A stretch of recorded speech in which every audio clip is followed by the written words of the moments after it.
Good morning to all. Myself Krishna Kumar Singh, accountancy teacher, and today I am going to discuss some questions regarding the topic of accounting question in the subject of accountancy in class 11C.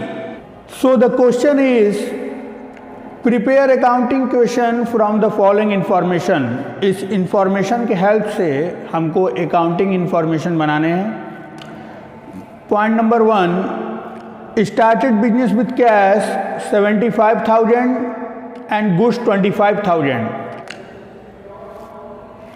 75,000 का cash और 25,000 का goods यानी stock लगा के business start किया. Second point, paid rent 2000, rent पे किया 2000 rupees. Third, bot goods for cash 30,000 and credit for 44,000. Goods खरीदा कैश में 30,000 का और क्रेडिट में 44,000 का. Good costing 50,000, sold at a profit of 25%.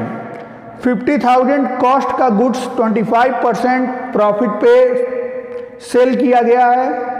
Out of which 27,500 receive in cash, और उसमें से 27,500 कैश मिला है, बाकी क्रेडिट हो गया है.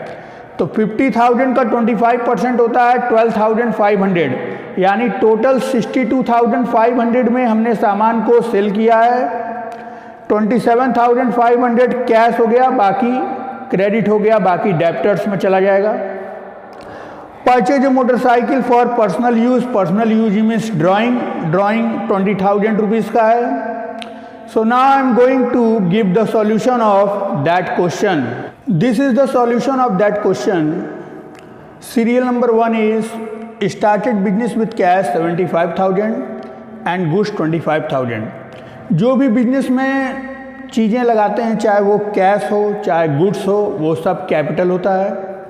तो 75,000 रुपीज़ कैश में ऐड हो जाएगा, 25,000 का स्टॉक बनेगा और दोनों ऐड करके 1 lakh rupees capital. Equation is 75,000 plus 25,000 equal to 1 lakh. Both are equal. Second, paid rent. As I told you before, जो भी एक्सपेंसेस होंगे कैश माइनस होंगे, कैपिटल में माइनस होंगे. 2,000 minus in cash, 2,000 minus in capital. New equation is 73,000 plus 25,000 equal to 98,000. Both are same. Serial number 3, bought goods for cash 30,000 and credit 44,000. 30,000 का goods cash में purchase किया गया, 44,000 का goods credit में purchase किया गया. टोटल 74,000 रुपीज़ स्टॉक में add हो जाएगा, 30,000 रुपीज़ से कैश माइनस हो जाएगा और 44,000 क्रेडिट में परचेज किया गया, इसलिए क्रेडिटर बनेगा. New equation is 43,000 plus 99,000 equal to 44,000 plus 98,000. Both are same. Fourth number, goods costing 50,000, sold at a profit of 25%, out of which 27,500 receive in cash. Goods 50,000 के cost का है, जिसको 25% प्रॉफिट पे सेल किया गया. तो 50,000 का 25% हुआ 12,500 रुपीज़, यानी 50,000 का गुड्स 62,500 में सेल हो रहा है. 27,500 कैश में रिसीव हुआ है, तो बाकी का डेप्टर बनेगा. तो 27,500 कैश में प्लस हो जाएगा. 50,000 कॉस्ट है गुड्स का, तो 50,000 माइनस हो जाएगा स्टॉक में. 35,000 रिमेनिंग अमाउंट बचा, वो डेप्टर बन जाएगा. 62,500 माइनस 27,500 इक्वल टू 35,000. क्रेडिटर में कोई चेंजिंग नहीं है. और 50,000 के कॉस्ट का गुड्स अगर 62,500 में सेल होता है, तो 12,500 रुपीज़ का प्रॉफिट होगा, जो कि कैपिटल में ऐड हो जाएगा. So new equation is 70,500 plus 49,000 plus 35,000 equal to 44,000 plus 1,10,500. Both are equal.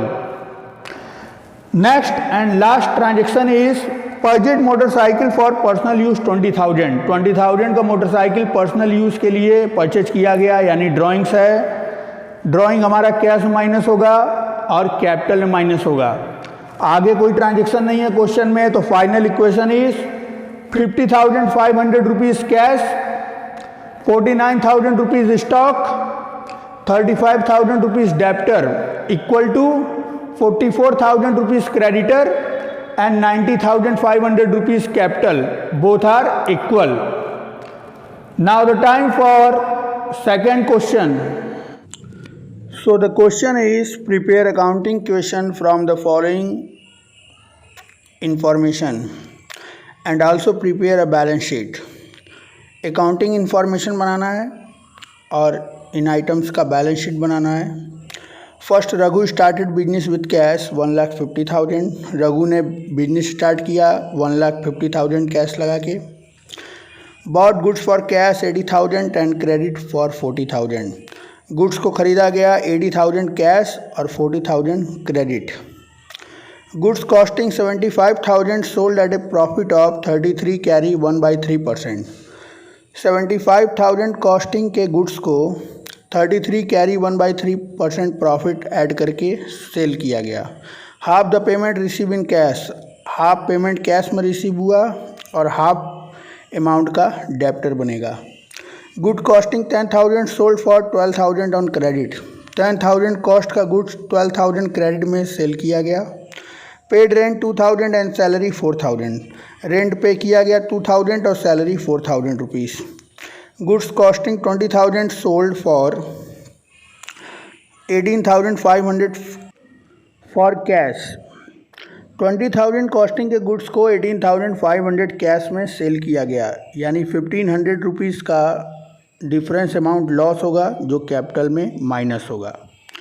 Now I am going to give the solution of that question. This is the solution of that question. Serial number 1, Raghu started business with cash 1,50,000। 1,50,000 लगा के business start किया। Cash में 1,50,000, capital में 1,50,000। Equation is 1,50,000 equal to 1,50,000, both are equal. Second, bought goods for cash 80,000 and credit 40,000। Goods खरीदा गया 80,000 cash और credit 40,000, total 1,20,000 से 1,20,000 stock में ऐड हो जाएगा। 80,000 कैश खरीदा गया है तो कैश में माइनस हो जाएगा और 40,000 से क्रेडिट खरीदा गया है तो 40,000 से क्रेडिटर बनेगा। New equation is 70,000 plus 1,20,000 equal to 40,000 plus 1,50,000, both are same. Third, good costing 75,000 sold at a profit of 33 कैरी 1/2%। Half payment receive in cash. 75,000 costing का गुड्स 33 कैरी 1/2% पे सेल किया गया है और हाफ अमाउंट कैश में रिसीव किया गया, यानी हाफ क्रेडिट में सेल किया गया है। अब 75,000 का 33 कैरी 1/3 यानी 75,000 इंटू 100/300 इक्वल टू 25,000 रुपीज़। 75,000 का गुड्स 25,000 प्रॉफिट पे प्लस करके सेल किया गया है, यानी कि 1 लाख में सेल किया गया है। हाफ अमाउंट 50,000 कैश में ऐड हो जाएगा, हाफ अमाउंट का डेप्टर बनेगा 50,000 और 25,000 का प्रॉफिट कैपिटल में ऐड हो जाएगा। 75,000 कॉस्टिंग का गुड्स स्टॉक में माइनस हो जाएगा।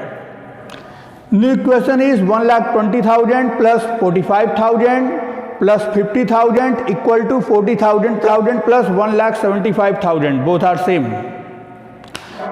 Next, good costing 10,000 sold for 12,000 on credit. 10,000 का गुड्स 12,000 में क्रेडिट में सेल किया गया, तो कैश से कोई मतलब है नहीं। 10,000 हमारा स्टॉक में माइनस हो जाएगा, 12,000 का डेप्टर प्लस हो जाएगा और 2,000 के प्रॉफिट कैपिटल में ऐड हो जाएगा। So new equation is 1,20,000 plus 35,000 plus 62,000 equal to 40,000 plus 1,77,000, both are equal.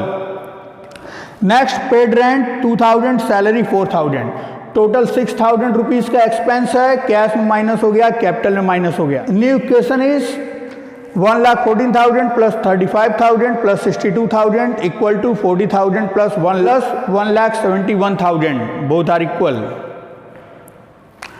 6 और last number, good costing 20,000 sold for 18,500। 20,000 का गुड्स 18,500 में सेल हो रहा है, यानी कम पे सेल हो रहा है। जब कम अमाउंट में सेल होगा तो जो डिफरेंस आएगा उसे लॉस कहेंगे और वो कैपिटल में माइनस हो जाएगा। तो 18,500 हमारा कैश में प्लस हो गया, 20,000 रुपीज़ का स्टॉक माइनस हो गया और 1,500 का कैपिटल में माइनस होगा अमाउंट, क्योंकि लॉस पे सेल हो रहा है।